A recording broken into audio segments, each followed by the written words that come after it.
All right. Who's starting?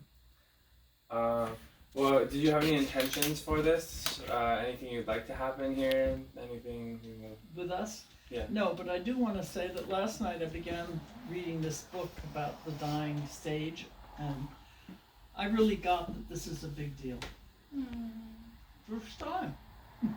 I've been knowing I'm going to do it, but last night I thought, oh my God, this is really big, reading this stuff, So I know I'm in for a wonderful big ride, and I was just saying to Jennifer that my biggest fear, which I'm going to talk to the doctor about, is that because I have this vitality full big body, I have to have enough stuff to make sure I get out. My nightmare is that I'd suddenly wake up and say, is it over? And I wouldn't be gone. I'm sure that won't happen. I'm sure it'll be alright. So I want to make sure I have that. I have a lot of questions for the nurse today, and then for the doctor. Otherwise, I feel quite ready. Yeah. Is there any fear around passing? And if not, what No, kind of I'm brought you that thrilled. peace? Passing, only getting there, getting out of here. But I'm absolutely positive that I'm going to have a very fine trip, Yeah. and that I'm going to come into love, not into violence or hate or anything.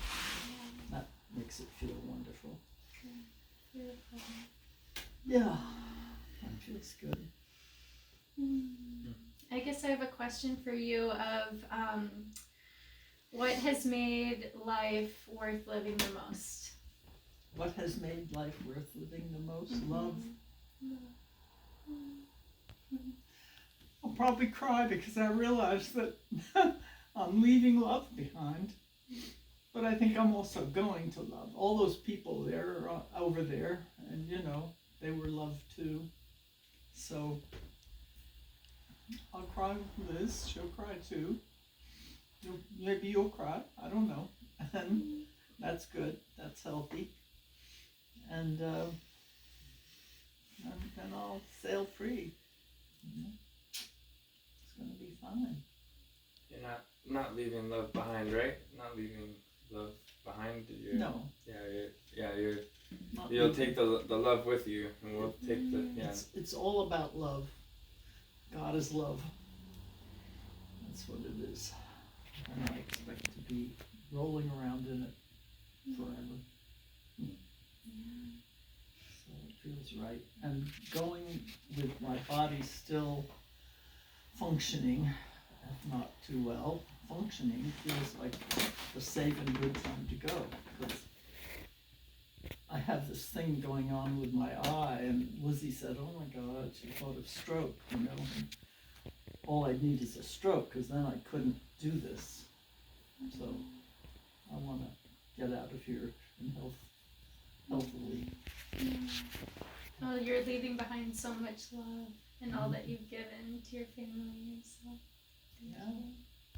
It's fabulous. I don't know why it all happened, but I'm thrilled it did. Do you have any messages for any descendants that might see this video that you never have met? Oh my goodness, that I never met. Yeah. Much less all you guys of your generation. Yeah, or everyone. Yeah. Love.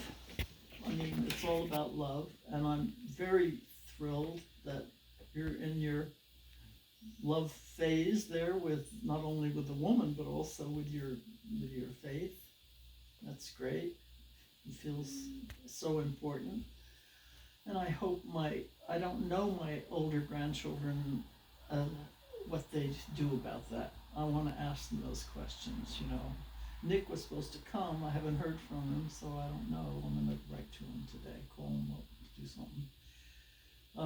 So I don't know those three older people as far as they're all business people, and I don't know what they do about that subject. I think they're mostly nature people,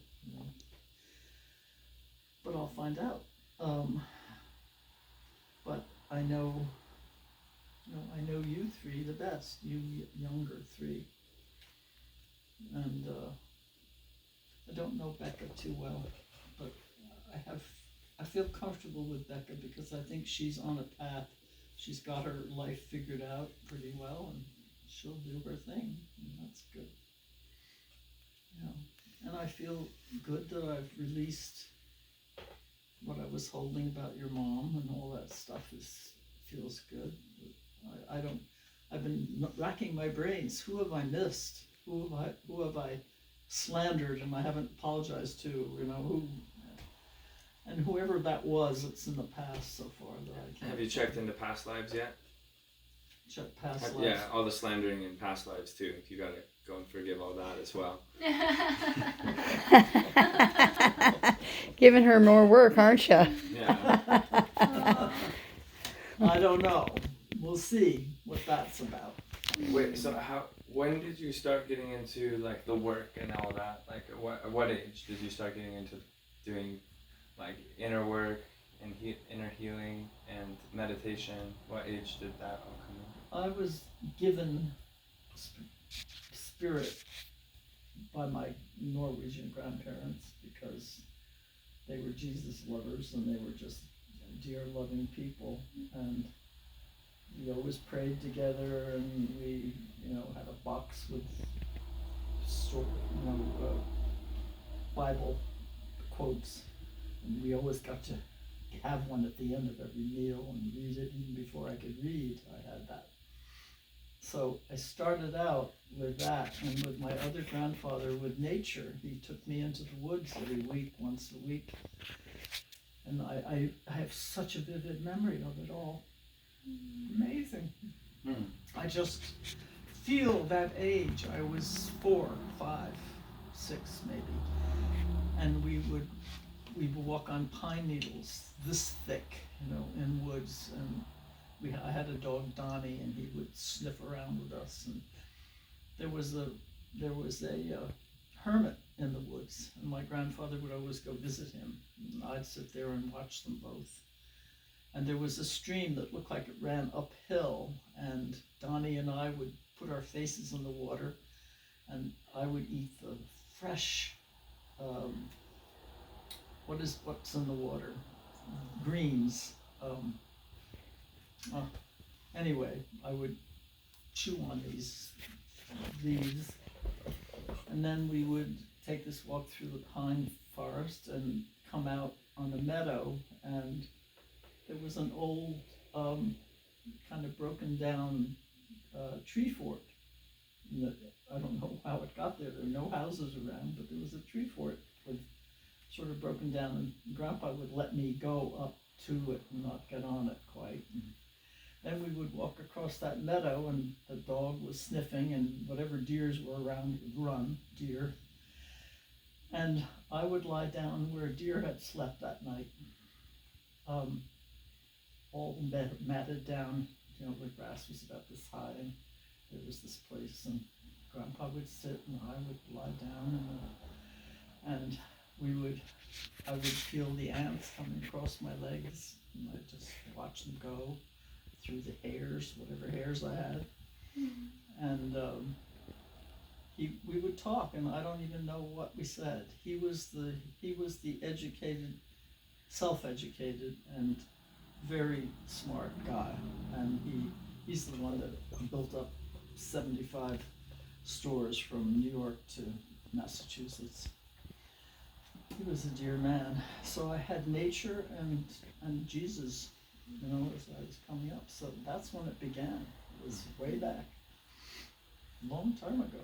And then I pursued that always. So I discovered Subud, which is a special man from Indonesia who learned how he could go out of his body and out beyond the sun. When he got beyond the sun, he got scared and didn't do it anymore. But his kids, everybody around him learned how to do that. And so he had a following. And I got into that group, and I had the experience of leaving my body and going up to the ceiling when I was a little bit afraid of where I was. And then I practiced with a woman just doing that once a week. All she did was stand, walk around. I walked around. She said, begin. And it just happened, this amazing experience of spirit, I guess. And so I did that, and then I became a Quaker, and that was from 1955 to 2000. I was a Quaker. And Society of Friends.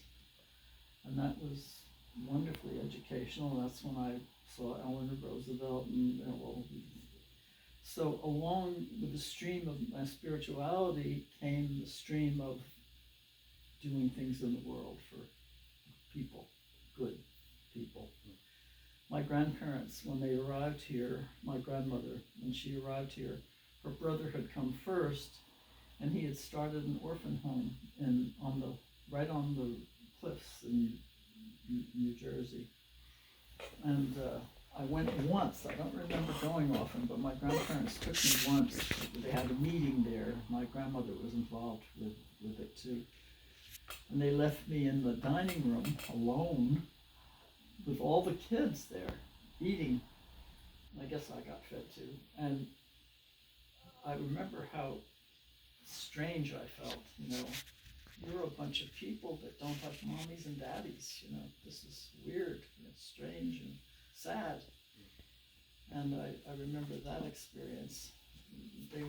So that was their gift to the world, that orphan home. It ran for years. And that was the time when drink was the big thing. No drugs, but drink. People were drinking and their kids were being left, so they were taken in. And then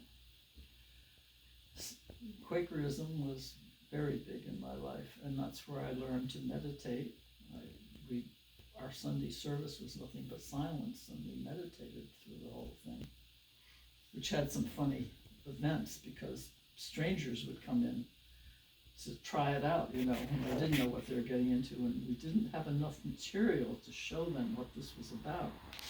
So they'd come in and sit down, and they'd wait, and they'd wait, and they'd wait. Finally, they'd stand up and say, "Thank you, this has been very nice," and walk out the door. They didn't even get that they were in prayer. And one day, what we had was a Sunday school that the kids went to 20 minutes after our group began. So the kids were in our group for 20 minutes, and they left and went down to the Sunday school. And one Sunday, I was sitting on the front pew. We always had a fire. It was lovely, big fire. And it always ran exactly the length of our hour. It just died by the time we were finished. And I had Lizzie teases me. She said, "Mom, when you had your arm around me every week, you would move your fingers." She's noticed that I've never stopped moving my fingers on my shoulder, Mom, all the time, like this. and Lexi, at once there in meeting, stood up suddenly and said, "God?" And then sat down. And I looked around and everybody was they were tickled. And that was a very wonderful, I think that was my son's best experience, was the fact that we had that peaceful stuff, and there was the downstairs Sunday school. And then there was, everybody brought food, and that's what Malcolm was interested in. He liked that he could eat anything he wanted and enough. I think my son, I fed him food at 2 months, much too early. He was always hungry. He came in hungry. And I think he developed an eating disorder that young, very young, and that he always had that issue with food. And, I never knew what to do about that except feed him. But that I think he got from, he loved Quaker meeting for that meeting, that reason. So there was spirit, there was Subud, and there was, what else? Oh, and then I got involved with Native American stuff, and I met a teacher, and I went off to several big long weeks or weekends with him.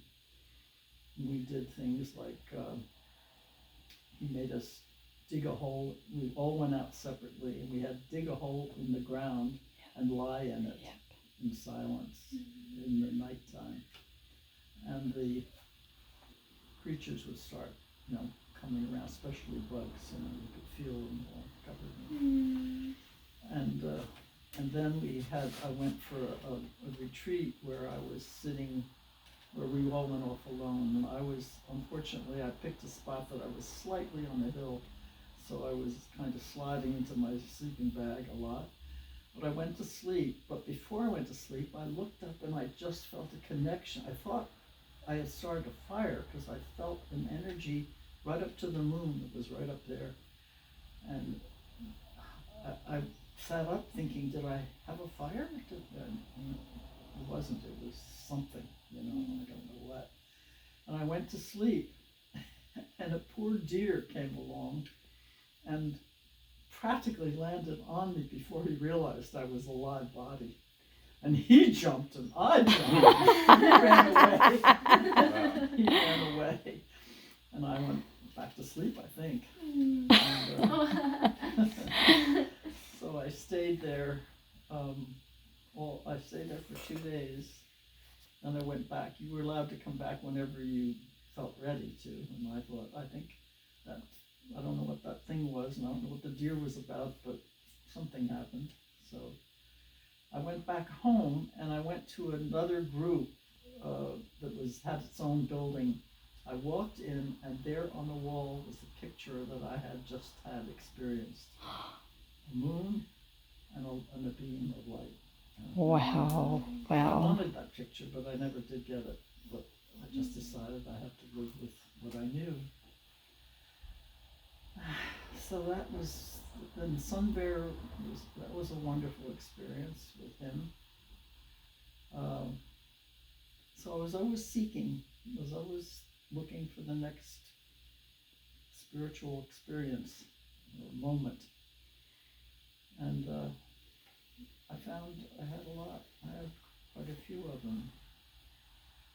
And then I came here and started going to Buddhism, Spirit Rock here. Was that like significantly more influential for you to like? Was there any spirituality that you got to that was significantly more influential for you? I think each stage was. I don't think I missed a thing. I think I got tremendous lot from Buddhism, but also from Quakerism, because I was there. I got to. I was in a group that believed in doing good and doing things, and I was involved in that. And Buddhism too, but it's a whole different trip, Buddhism than Quakerism. But, so I feel rich. I feel like I've really explored and had experiences, and then I got to be a therapist, so I was working with mostly women, not all together. And I was learning on the job. I can't say that I had an excellent training, but I got there anyway. And I had some wonderful experiences with the women. I don't know if I ever told you this, but one of the experiences I had was I had two Irish Catholic clients, and they were both nurses. And this one of them called me up and said, "I'm in our home, my family house. Everybody's left. They're mad at me because I won't go because I think my mother's still here." So I said, "Okay, I'll be over." So I went over, and she was kind of a wreck. And we started in one room, and we went in every room of the house, and I had her say something to her mother in each room, what experience she might be remembered from it or whatever. We did the whole house, and then she said, I think she's going. I think she's gone. I think she's not here. I don't know. I said, let's make sure. So we went out on the front porch and we just sent her off, her mother, and she went. And the next day the girl could leave the house. So that was good progress. And I had lots of nice contacts like that with people, and I'm grateful for all that. So I think I've had a terribly rich life, all the time being broke. And the broke thing came from the history, where I didn't allow myself to not be broke. And that's a trip that I don't want you to fall into because it stinks. It's not good. Money helps in this world, really is useful. And you don't have to pursue it, you just have to have it, in whatever way it is. So, I don't know, what else? Did you have any questions? One of my questions was, what was your favorite moment in this life? I don't think I had one favorite moment. As I say, it was sort of like how I pursued spirituality. I think my unfavorite moments were, struggling in family stuff that was awful, and the tragedy of my life was my son's tragedy, and how much I searched and couldn't find any answers, and didn't talk to him enough so that he felt with me. All of that was sad, but now he's free, and I feel free since he's free. I'm not holding on to that so much. So I don't know if there was one. There's been lots of high times. Marching, she's just been at the parade, and I went to 1 million marches in Washington, for against the war in Vietnam and for women's rights, equality, and so I was, and I went to the Pentagon, protest there, and a bunch of women, lots of women, and I got arrested because I wouldn't stop walking the stairs up into the Pentagon. These men were coming in, businessmen, to go make money in the Pentagon, and we had a block thing, so they couldn't get by. And this one man stood in front of me and he cussed me out and called me the biggest, everything you would call a woman if you didn't like women. A lot of people don't. And I just said, just think of your grandchildren. You're coming in here to a war. Think of your grandchildren. Anyway, we all hung on, and so there were about 90 of us that got arrested. And we were in a jail in Alexandria, and we were in the gym, and cots everywhere. And this was the day when people decided everybody should have a voice. So 90 people sitting in a circle, and every time there was a decision to make, we had to hear from every person. And some people didn't have anything to say, and they didn't want to talk particularly, but they had to say something. I got so upset. I mean, this was the time before I was paying attention to how easily I could get rattled. And I just, God! And I got up and went to my bed and crashed. And then after that, the smart ones who were there to make something of it wrote a very wonderful proposal of what, why we were here, kind of thing. It was lovely. I think I have a copy someplace. And I went back home. I was living in in Maine, and my neighbor, who was a farmer, he used to plow our extra property, cut down the hay and take it. And I was standing on the porch, and he came up with his tractor, and he pulled up. He said, pretty nice here, huh? A little better than Washington, huh? And then he'd roll off. So then it turns out somebody, a reporter, got hold of it, and again, among my stuff, I have a picture of me.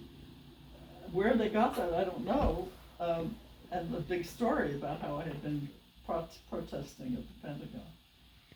So that was my claim to fame. Oh, that's amazing. So I've had a lot of highs like that. I mean, they were fun. Oh, beautiful. I hear it like you've been through a lot in your life and that you've done a lot of forgiveness work. Is there anything specifically that inspired you to do that healing work or kind of set you on that path? Just that whole business of being in a love angle, you know. I was learning that forgiveness is very important, you know. It's not enough to keep hanging on to stuff, which I did for years with some people. And I want to see some of those people. I want to see my husband again and my mother. I want to talk to them about, you know, forgiveness and, you know, that I'm sorry that I couldn't do much with Mom because she was Mom when I was a child. But with my husband, I wish I had, yeah, that's Mom up at the top. Oh, wow. Oh, beautiful. And Dad is next to her. Mm. And Avery is below. I'm disappointed in my brother Avery because he did that thing. Do you forgive him? I have to forgive him. Yeah, I mean, Get to. I really, yes, I have forgiven him. Chosen forgiveness. It's Yeah. beautiful. Yeah. Mm. And my grandparents, the man who took me in the woods and gave me nature was that grandpa there with his wife. She was always very elegant, and those were my Norwegian grandfather next to them. They were my little Jesus lovers. Mm. And I hope I see some of them. The next old lady is Sandy's grandmother. This one? Mm-hmm. Yes, she lived until she was 103. Sitting in that chair. Sandra Fitty? Sandy? My husband's Okay. grandmother. And I love that picture because it has everything in it. And I find I'm in a chair now doing the same thing. Oh. She had her book, she had her food delivered to her, which I don't quite have that, but sometimes I do.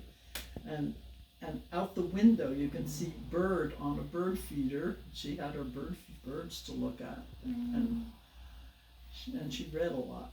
I found out what she read a lot was love stories, you know, bosom ripping love stories. So did my mother too, who was, you know, always very upset about talking about sex, but she was also reading those things. So, yeah, I've had a very rich life. I've met a lot of interesting people, and I've met I don't know, people who love me and love you. In that case. You have a question? I do. Other than what you said earlier about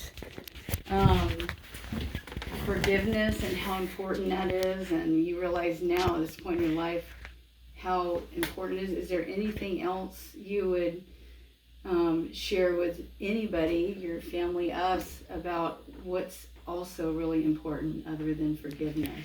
Any other things that are takeaways for you? The love, of course, love. Uh-huh. And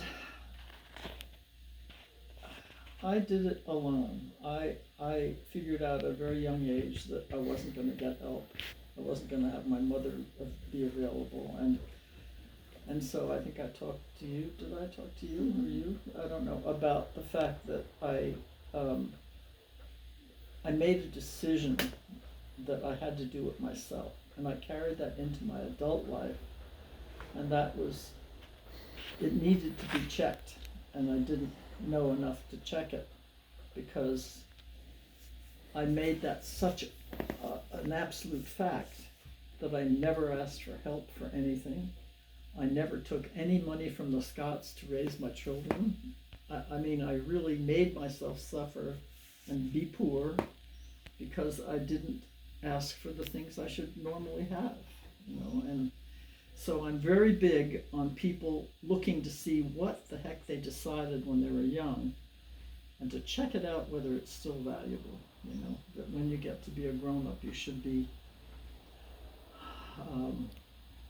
carefully checking to see if you're living over not truth. They weren't necessarily true what I believed, so it's been very important to realize that, and forgiving myself. I don't know if I mentioned forgiving myself, but that's a big one because I spent so much time guiltily feeling bad when I had held up the whole damn family, my kids and my husband was unavailable, and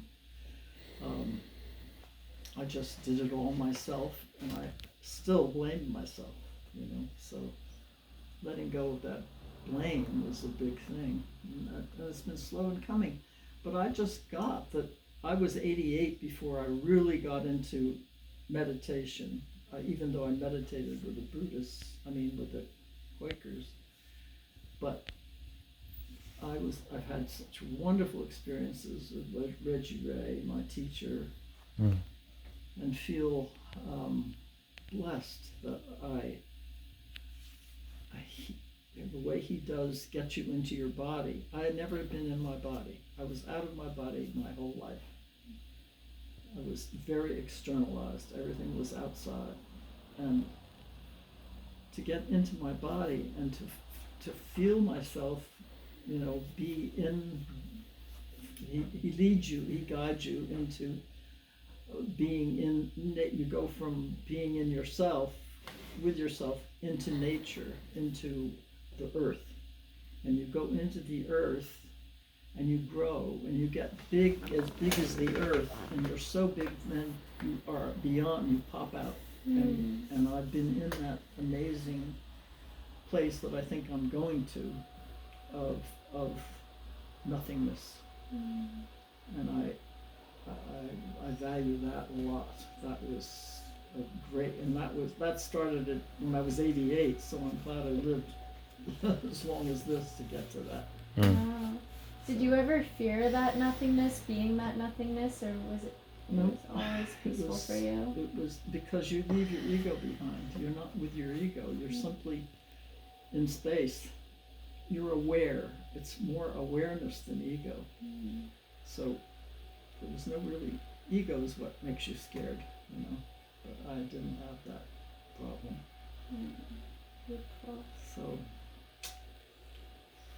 did that answer your question? Yes, thank you. Thank you. Yeah. I hope I didn't forget anything, like the love of animals that I loved. I had a Donnie the dog that I loved as a child. And he disappeared when we moved. My father didn't have the money to support the house we were buying, so they kicked us out. So we moved into suburbia forever after, and the dog didn't come. And they said that the dog had chewed a golf ball and died from the poison in it. Aww. I now don't believe that. I believe that he was left with Mr. Volkmar, who lived next door to us. I think he was. I tried to find the woman who they lived in the house after us to ask if he had been around, but I never heard from her, so I don't know. But animals. Then I had this cat. And I just said to it this morning, I hope you're there. I hope I'm going to meet you. I had a cat that lived 18 years with me. I consider him my best relationship.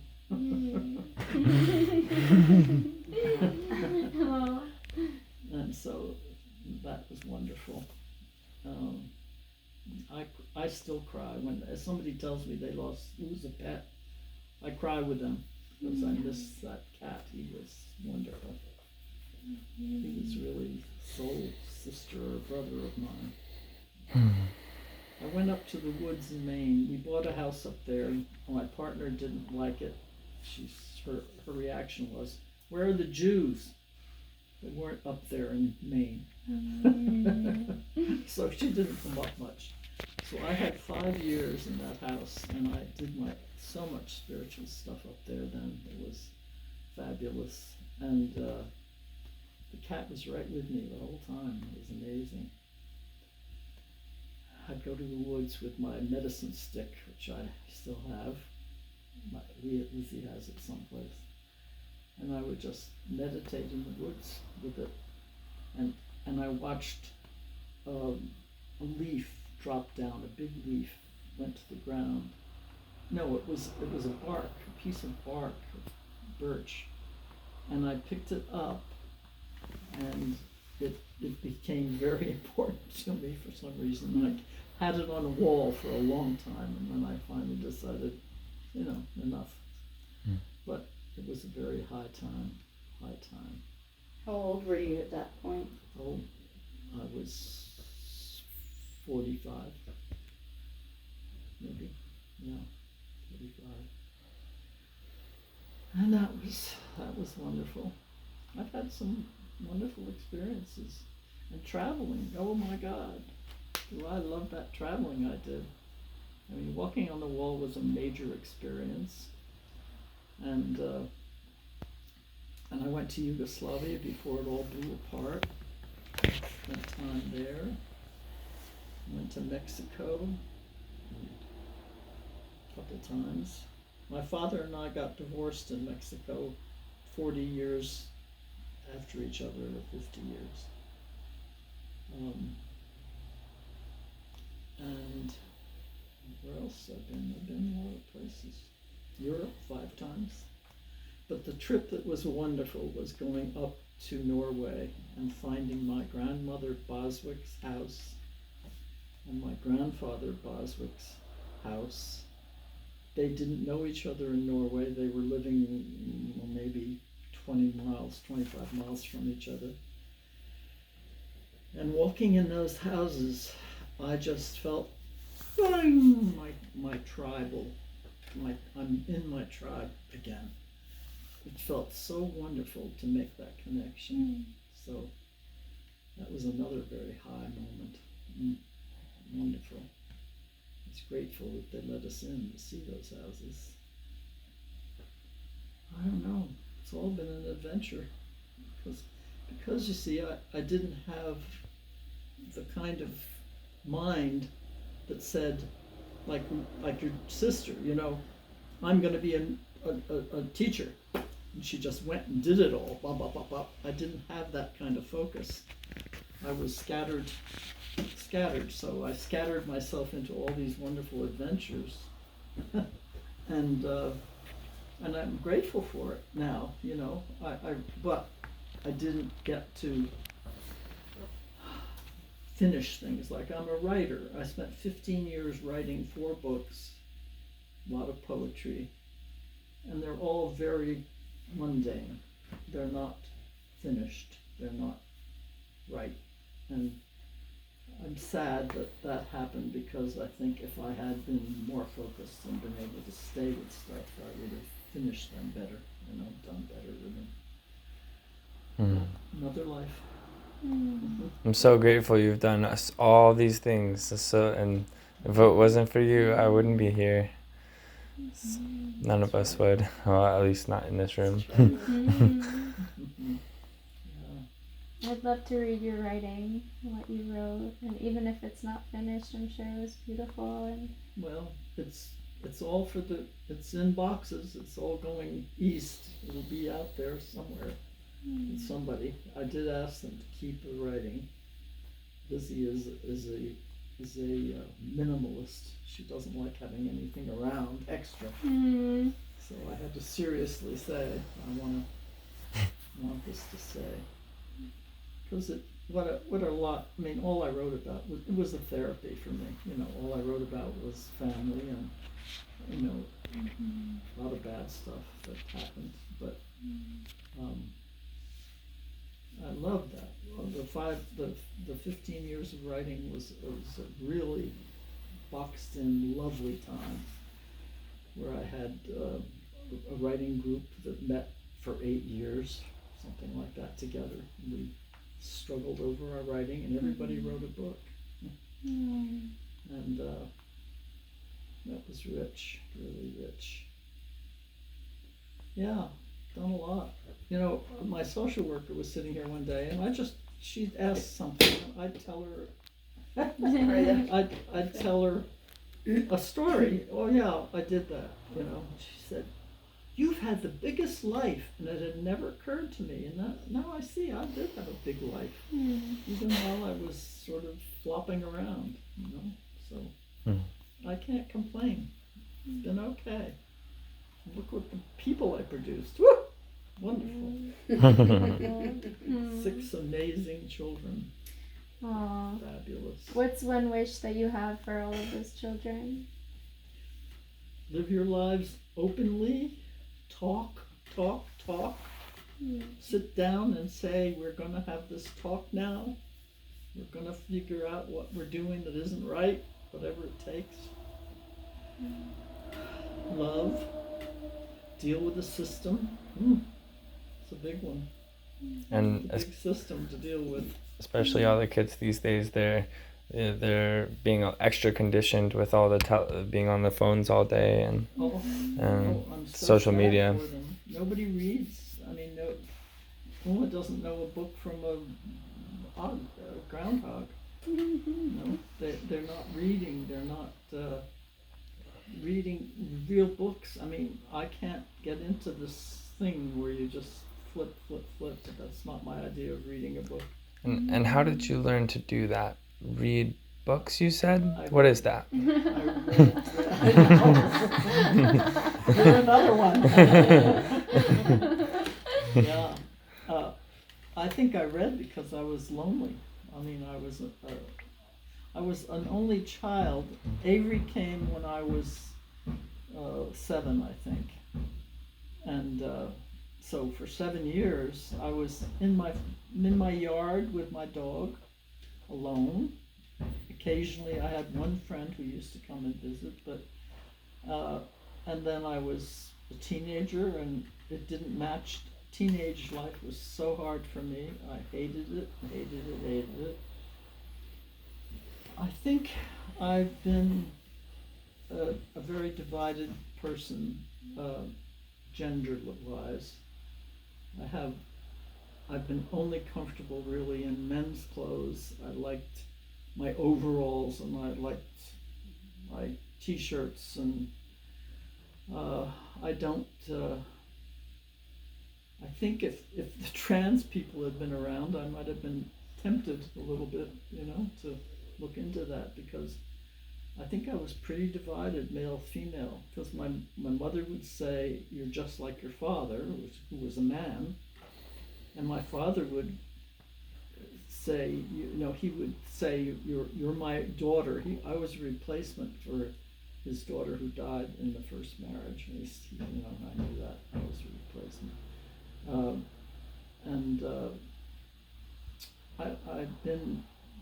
So I hated getting into bras and girdles and all the junk that women had to wear, and I was an absolute rebellion about all that stuff.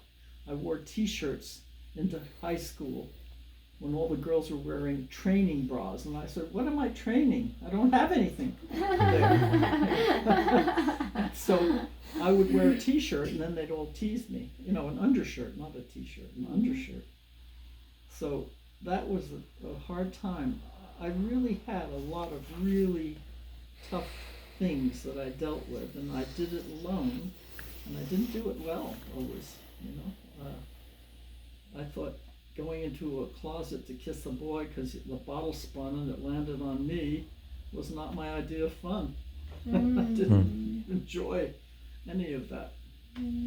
So I was quite miserable, and I was also 7 feet tall, and the boys were 2 feet high still in high school.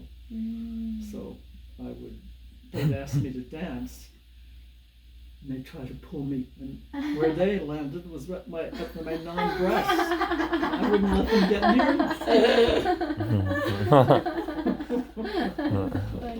me. So that was a hard time. I just wasn't a happy girl.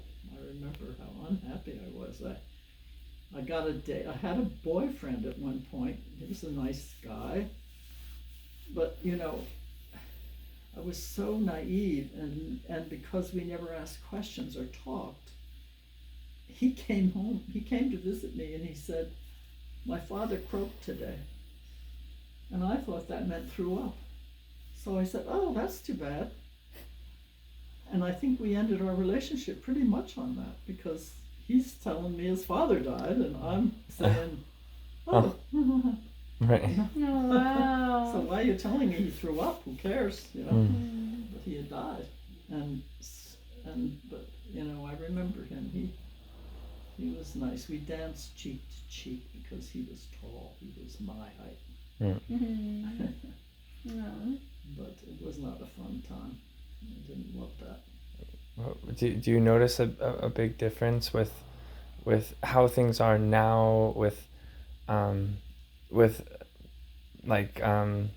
that there's a lot less fear, hopefully, because we're just confronting it, and like maybe there's a lot of fear to really communicate, and now there's less fear to fully communicate openly and say whatever needs to be said, and maybe It seems to me that this bottom generation is talking more. They're challenging more, and they're saying more, and that sounds hopeful. But I find it very. I'm ready to leave. One reason is because I can't deal with the technology and the language that's changed and the whole thing. I don't feel that there's a comfort place for anybody now. You know, nature, if you can find it, but many people never go there. I mean, a lot of people stay on the job. I think that's what I'm worried about with my 3 elder grandchildren. They're business people, and they go to work, and some of them do get to the woods, but I don't think it's, so I'm happy Lee, my oldest child, is starting a place. She has 10 acres, and this is all gonna be, it's nature, and my great grandchildren go there and they have nature, you know. It's like, wow, Grandpa just came back, you know. It's wonderful. So I hope that it's getting better. I don't think the world, I think this big thing that's happening is bigger than the oligarchs, and I have hope that you know, they may shake up us all, and maybe they'll even send all the adults off the world, and that wouldn't be a bad thing. I mean, the humans. You know, I don't wish that, but so I don't really know, but I know that I don't like what's happening now. I don't enjoy it because I can't participate in any way. you are right now. You're helping right now. Who knows? Maybe 1 million people are watching this video. Oh my God! Oh, you're not going to put it out online. Maybe. We don't have to. It's up to you. You don't have to. I never think about that because I don't get cameras much. Well, my YouTube has like 10 subscribers, and they're all family. So if anyone were to see it, it would be like my family. It would be like yeah, it would be like our family. It wouldn't be everyone. Yeah. Well, if it would be useful for anybody, that'd be fine. I'll be gone. My ego will be left here. I'll be out someplace, so it doesn't matter. Coming back as a hummingbird. Yes, who knows? Coming to visit us. That's why I think I lived as a hummingbird. Yeah. I'd like to come back a little more solidly, maybe as some other animal. What animal would you be if you came back as an animal? Golly, I don't know. With humans around that do bad things to animals, it's hard to say. I'd rather be something in the woods, but then you get shot by some guy coming along. Okay, you gotta go, you know. It's late. Well, thank you, everyone. Thank you so Thank much, you. and it's been so wonderful to hear about your you. life and your wisdom. And Thank I you never for even sharing. talked about, well, I did about my therapist. I was a therapist for quite a while. But yeah, I've had a lot of roles, little different things.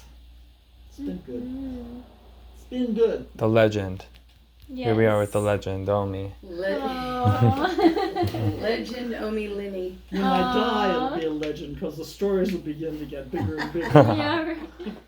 So you know, she met Martin Luther King. She was at the she was like with him, talking to him, best friends. Had his phone number. Yeah. And Eleanor Roosevelt. Yes. I sat in front of him. I mean, I sat behind him. He was in front of me, and what I noticed was he had no neck. His head was practically on his shoulder. That's true. I have noticed that about him. Okay. So I didn't touch him or say a word to him. I never did that with. I've been with some famous people, and I've always felt I wanted them to know that I saw them just as a person, so I wouldn't get about them. You know, that was all bullshit anyway. So better I should just be me and stay with them as they were. You're late too. I know. Yeah. I am late. Okay. But I just wanted to be here for this. Thank you so much. You're amazing. Thank you. Thank you. Thank you. Gosh. You're all late for whatever you're meant to do It, next. it was so worth it. Yeah, We wanted so to give you late infinite for love. this. We wanted Yeah, to give you this is- infinite I'm love. not late for anything. This is way more important. Yeah, no. everything else can We wait. get to Oh, be, you smell so good now. Oh, thank goodness. Aw. Thank you for all the love you've brought to this planet, and we're so grateful to learn from You your came wisdom. into my life and Brought a whole new direction for me. Mm. Aw. Thank you, dearie, for giving that. That was so nice of you. Thank you so much. It's nice to hear myself say what I did. I don't remember most of it. Beautiful reflection. And now it'll be on video. I know. Oh my gosh. Thank you, Oh, my I dear. love you Thank so you. much. Thank you. See you in a For couple all you days. do. Oh gosh, she's See saying you it's an Tuesday, honor. Thursday, huh? Thursday, yep. At 10. 10, exactly. Okay. Bye, you guys. Thank you so much, Jennifer. Have a fun adventure. Thank you. Thank you. Oh, I'm gonna come give you a hug.